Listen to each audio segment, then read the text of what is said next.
কুণ্ডলিনী হিন্দু ধর্মে আদিম শক্তির একটি রূপকে নির্দেশ করে, যা আমাদের মেরুদণ্ডের ভিত্তিতে অবস্থিত বলে মনে করা হয়। কুণ্ডলিনী সাধারণত যে শক্তি তা মানবদেহে ঘুমন্ত অবস্থাতেই থাকে বলে যোগী পুরুষেরা, মহাত্মারা বলে থাকেন। মানবদেহের যে মেরুদণ্ড আছে, সেই মেরুদণ্ডের ঠিক নিচে গুহ্যমূল এবং লিঙ্গমূলের মাঝের স্থানটিতে কুণ্ডলিনী অবস্থান করে। মেরুদণ্ডের মধ্যে দিয়ে তিনটি অদৃশ্য নাড়ি রয়েছে। সাধারণের সুবিধার জন্য এই তিনটি নাড়িকে তিনটি সুড়ঙ্গ গোপনীয় পথ বলা যেতে পারে। এই তিনটি নাড়ির মধ্যে বামের নাড়ি বা পথটির নাম ইড়া, আর দক্ষিণেরটির নাম পিঙ্গলা এবং মাঝেরটির নাম সুষুম্না। নাড়ি দুটি অর্থাৎ ইড়া ও পিঙ্গলা হলো ঋণাত্মক ও ধনাত্মক।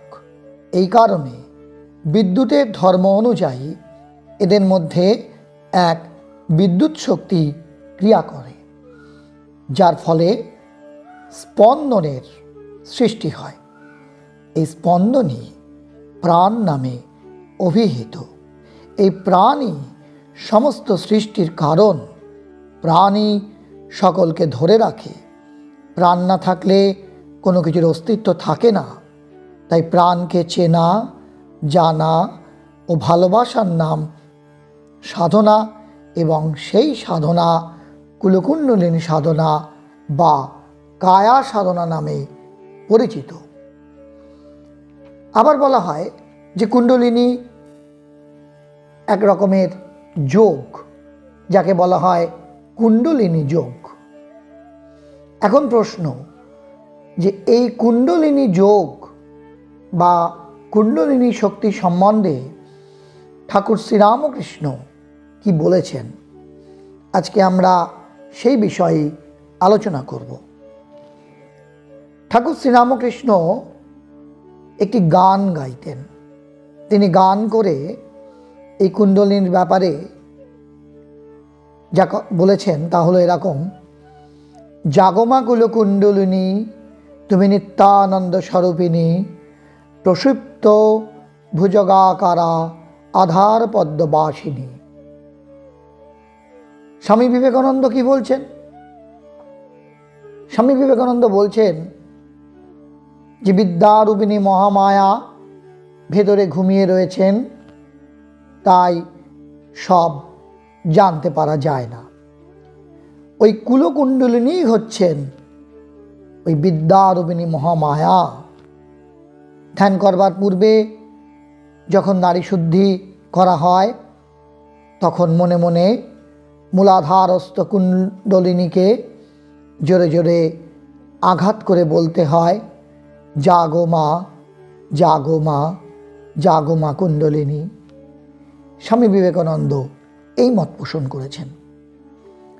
তাহলে ঠাকুর শ্রীরামকৃষ্ণ যে বিদ্যামায়ার অবিদ্যামায়ার কথা বলেছিলেন, বারবার আমরা কথামৃতে বিদ্যা অবিদ্যার কথা পাই। সে বিদ্যা শক্তি তাহলে হলো কুণ্ডলিনী শক্তি। স্বামী বিবেকানন্দের একজন পার্ষদ বা গুরুভ্রাতা ব্রহ্মানন্দের নাম আপনারা সকলেই জানেন। তিনিও এই কুণ্ডলিনীর উপরে আলোকপাত করেছেন। স্বামী ব্রহ্মানন্দ বলছেন, নিরুপদ্রব ও সকলের পক্ষে নিরাপদ পদ্ধতি হচ্ছে শ্রী ভগবানের ধ্যান, নাম জপ করা ও স্মরণ মনন করা। এই বিষয়ে স্বামী ব্রহ্মানন্দ বারবার বলছেন যে কুণ্ডলিনী শক্তি ধ্যান, জপ ইত্যাদির দ্বারাই জাগে। আর কেউ কেউ বলেন ওর বিশেষ সাধনা আছে, তদ্বারাও জাগে। কিন্তু আমার বিশ্বাস জপ ধ্যানের দ্বারাই জাগে, কারণ কলিতে জপ ধ্যানই প্রশস্ত। জপের মতো সহজ সাধনা নেই। বাজে গল্প টল্প না করে সারাদিন তার স্মরণ মনন করলে, খেতে বসতে শুতে সর্বক্ষণ যদি তার স্মরণ মনন করা যায়, তবে দেখা যাবে যে কুলকুণ্ডলিনী শক্তি ক্রমে ক্রমে জাগবে। মায়ার পর্দা একটার পর একটা খুলে যাবে।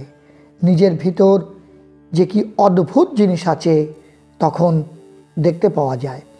স্বামী ব্রহ্মানন্দ বলছেন যে শুধুমাত্র জপদানের দ্বারা, ঐকান্তিক প্রচেষ্টার দ্বারা এই কুলকুণ্ডলিনী শক্তিকে জাগিয়ে তোলা যায়। ঠাকুর শ্রীরামকৃষ্ণ বারবার বলেছেন যে খুব করে লেগে থাক, স্মরণ মনন জপ ধ্যান ঠিক ঠিক করে তাকে স্মরণ, তার কাছে আত্মসমর্পণ, তার দ্বারাই কুণ্ডলিনী শক্তি জাগরণ ঘটতে পারে। সেই জন্য তো শ্রীমদ্ ভগবদ্ গীতাও একই কথা বলে, যেখানে ভগবান শ্রীকৃষ্ণ বলছেন তস্মাৎ যোগী ভবার্জুন, অর্থাৎ হে অর্জুন তুমি যোগী হও। তস্মাৎ যোগী ভবার্জুন, অর্থাৎ অর্জুনকে, সমগ্র মানব জাতিকে, প্রত্যেকটি মানুষকে ভগবান যোগযুক্ত হতে বলছেন। যোগযুক্ত হওয়া বলতে জীবাত্মাকে নিয়ে পরমাত্মার সঙ্গে মিলিত হওয়া, অর্থাৎ পুরোপুরি সারেন্ডারিং, অর্থাৎ পুরোপুরি আত্মসমর্পণ। এই জপ ধ্যানের মাধ্যমেই আত্মসমর্পণ হতে পারে, আর সেক্ষেত্রেই বা তখনই হবে কুণ্ডলিনী জাগরণ। আর কুণ্ডলিনী জাগরণ মানেই সাধকের সাধন পথে অগ্রসর হওয়ার ছাড়পত্র। আজকে আমরা কুণ্ডলিনী সম্বন্ধে ঠাকুর শ্রীরামকৃষ্ণ, স্বামী বিবেকানন্দ, ব্রহ্মানন্দ কি বলেছেন সেগুলো সম্বন্ধে আমরা একটা সংক্ষিপ্ত ধারণা দেওয়ার চেষ্টা করলাম। আজকের এই আধ্যাত্মিক আলোচনা যদি আপনার ভালো লেগে থাকে তবে অবশ্যই লাইক করুন এবং কমেন্ট বক্সে আপনার সুচিন্তিত মতামত লিখে জানান। সঙ্গে আপনার পরিচিত জনেদের মধ্যে এই আলোচনা শেয়ার করে দিন। আমাদের সঙ্গে থাকার জন্য সকলকে অসংখ্য ধন্যবাদ।